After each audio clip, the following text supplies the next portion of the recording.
ॐ श्री गणेशाय नमः।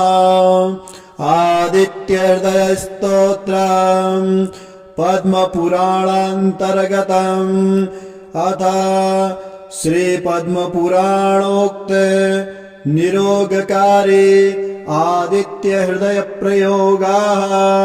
आदित्यः प्रथमं नाम, द्वितीयं तु दिवाकरः, तृतीयं भास्करं प्रोक्तं, चतुर्थं च प्रभाकरः, पंचमं च सहस्रांश, षष्ठमं चैव त्रिलोचनः, सप्तमं हरिदस्वं च, अष्टमं तु अहरपतिः, नवमं दिनकरः प्रोक्तं, दशमं द्वादशात्मकः, एकादशं त्रिमूर्तिश्च, द्वादशं सूर्य एव तु, द्वादशैस्तानि नामानि प्रातः काले पठेन्नरः, दुःस्वप्नो नश्यते तस्य, सर्वदुःखं न नश्यति, दद्रुकुष्ठहरं चैव दारिद्र्यं हरते ध्रुवम्,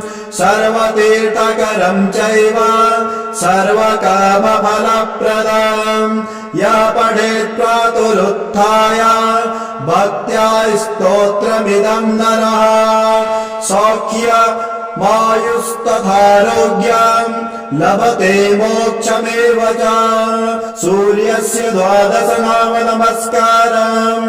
ॐ आदित्याय नमः, ॐ दिवाकराय नमः, ॐ भास्कराय नमः, ॐ प्रभाकराय नमः, ॐ सहस्रांशवे नमः, ॐ त्रिलोचनाय नमः, ॐ हरिदस्वाय नमः, ॐ विभावसवे नमः, ॐ दिवाकराय नमः, ॐ द्वादशात्मकाय नमः, ॐ त्रिमूर्तये नमः, ॐ सूर्याय नमः, ॐ अस्य श्री आदित्यहृदय स्तोत्र मंत्रस्य श्रीकृष्ण ऋषिः अनुष्टुप् छन्दः।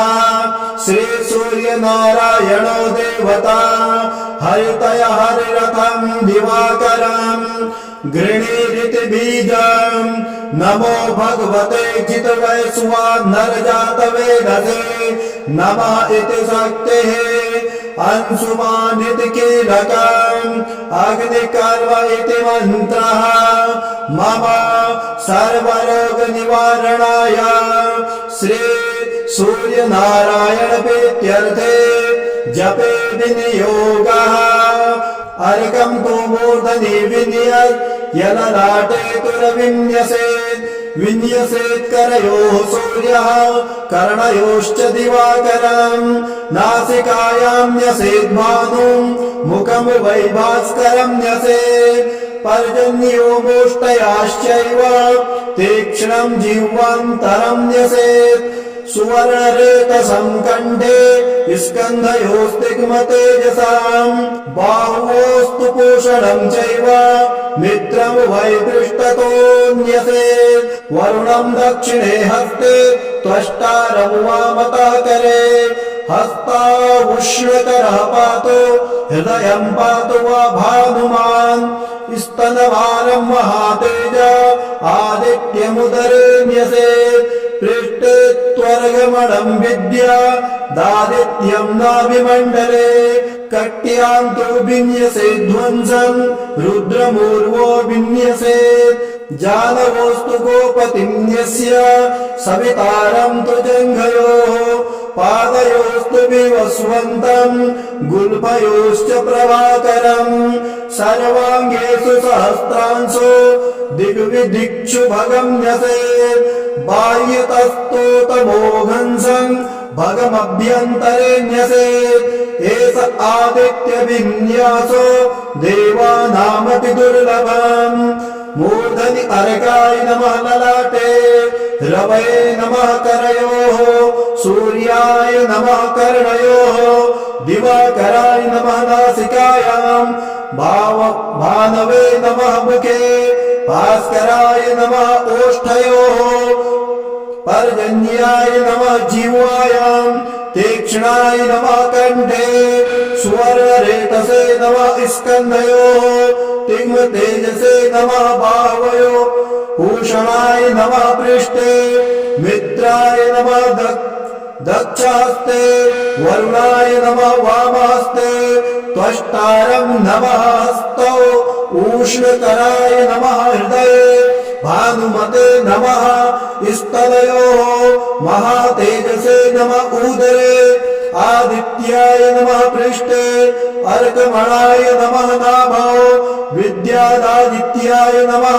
कट्याम् हंसाय नमः ऊर्वो रुद्राय नमः जानो गोपतये नमः जङ्घयोः सवित्रे नमः पादयोः दिवसुमतये नमः गुल्फयोः प्रभाकराय नमः सर्वाङ्गे सहस्रांशवे नमः दिग्दिविक्षुभगाय नमः बाह्ये तमोघंसाय नमः अभ्यन्तरे भगाय नमः हे सूर्य सहस्राक्ष तेजो राशि जगत्पते अनुकम्पय मा भक्त्या गृहाणार्घ्यं दिवाकरः। ॐ श्री गणेशाय नमः। आदित्यहृदय स्तोत्रम् अथ विनियोगः। ॐ अस्य श्री आदित्यहृदय स्तोत्र मंत्रस्य श्री अगस्त्य ऋषिः अनुष्टुभ छन्दः श्री आदित्यहृदय भूतो भगवान् ब्रह्मा देवता। ॐ बीजं रश्मिमतेरिति शक्तिः। ॐ तत्सवितुरित्यादित्य गायत्री कीलकम् निरस्ताशेष विघ्नतयाः ब्रह्म विद्या सिद्धौ सर्वत्र जय सिद्धौ च विनियोगः। अथ न्यासः। ॐ अगस्त्य ऋषये नमः शिरसि। ॐ अनुष्टुप् छन्दसे नमः मुखे। ॐ आदित्य हृदय भूत ब्रह्मा देवतायै नमः हृदि। ॐ बीजाय नमः गुह्ये। ॐ रश्मिमते शक्तये नमः पादयोः। ॐ तत्सवितुरिति इत्यादित्य गायत्री कीलकाय नमः नाभौ। ॐ विनियोगः। ॐ करन्यासः। ॐ रश्मिमते अंगुष्ठाभ्यां नमः। ॐ समुद्यते तर्जनीभ्यां नमः। ॐ देवासुर नमस्कृताय मध्यमाभ्यां नमः। ॐ विवसुमते अनामिकाभ्यां नमः। ॐ भास्कराय कनिष्ठिकाभ्यां नमः। ॐ भुवनेश्वराय करतलकरपिष्टाभ्यां नमः। अथ हृदयादिन्यासः। ॐ रश्मिमते हृदयाय नमः। ॐ समुद्धते शीर्षे स्वाहा। ॐ देवासुर नमस्कृताय शिखायै वकट। ॐ विवसवते कवचाय हम्। ॐ भास्कराय नेत्राय वकट। ॐ भुवनेश्वराय अस्त्राय भट इति हृदयादिन्यासः। ॐ श्री आदित्य हृदय स्तोत्रम्। ॐ ततो युद्ध परिश्रान्तं समरे चिन्तया स्थितं रावणं चाग्रतो दृष्ट्वा युद्धाय समुपस्थिता देवतैश्च समागम्य दृष्टमभ्यागतो रणम् उपागम्य ब्रवीद्राममगस्त्यो भगवान् ऋषिः राम राम महाबाहो शृणु गुह्यं सनातनम् येन सर्वानरिन्वत्स्य समरे विजयस्यसि आदित्य हृदयं पुण्यं सर्वशत्रुविनाशनम् जयावहं जय नित्यमक्षयं परमं शिवं सर्वमङ्गलमाङ्गल्यं सर्वपापप्रणाशनं चिन्ताशोकप्रशमनम् आयुर्वर्धनमुत्तमम् रश्मिमन्तं समुद्यन्तं देवासुरनमस्कृतं पूजयस्व विवस्वन्तं भास्करं भुवनेश्वरं सर्वदैवात्मको ह्येष तेजस्वी रश्मिभावनः एष देवासुरगणो लोकान् पाति गवस्तिभिः एष ब्रह्मा च विष्णुश्च शिवः स्कन्दः प्रजापति महेन्द्रो धनदात्कालो यमा सोमो ह्यपाम्पतिः पितरो स वसवासाद्या ह्यस्मिनौ मरुतो मनः वायुर्वह्नि प्रजाप्राणा ऋतुकर्ता प्रभाकरः आदित्या सविता सूर्या खगा पूखा गभस्तिभिः सुवर्णसदृशो भानुर्हिरण्यरेता दिवाकरः हरितस्वः सहस्रार्चिः सप्तसप्तिर्मरीचिमान् तिमिरो मथनः शम्भुस्पष्टा मार्कण्ड अंशुमान् हिरण्यगर्भः शिशिरस्तपनो भास्करो रविः अग्निगर्भोदिते पुत्र खगा शिशिरनाशनः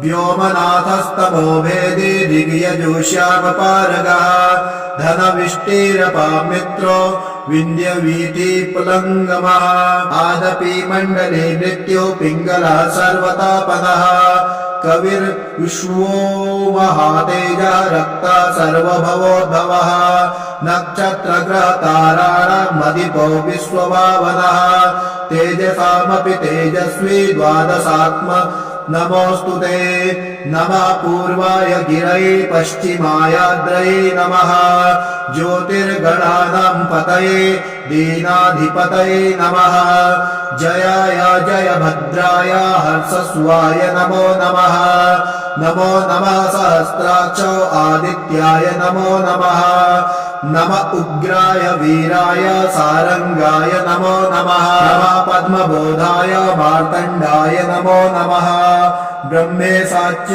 ब्रह्मेशानच्युतेशाय सूर्यायादित्यवर्चसे भास्वते सर्वभक्षाय रौद्राय वपुषे नमः तमोघ्नाय हिमघ्नाय शत्रुघ्नाय मितात्मने कृतघ्नाय देवाय ज्योतिषाम्पतये नमः तप्तचामीकराभाय वहन्नये विश्वकर्मणे नमस्तमोभिघ्नाय रुचये लोकसाक्षिणे नाशयन्त्येष वैभूतं तदेव सिज्यति प्रभो पायत्येष तपत्येष वर्षत्येष गभस्तिभिः एष सुप्तेषु जागर्ति भूतेषु परिनिष्ठिताः एष एवाग्निहोत्रं च फलं चैवाग्निहोत्रिणां देवाश्च कृतवश्चैव क्रतूनां फलमेव च यानि कृतानि लोकेषु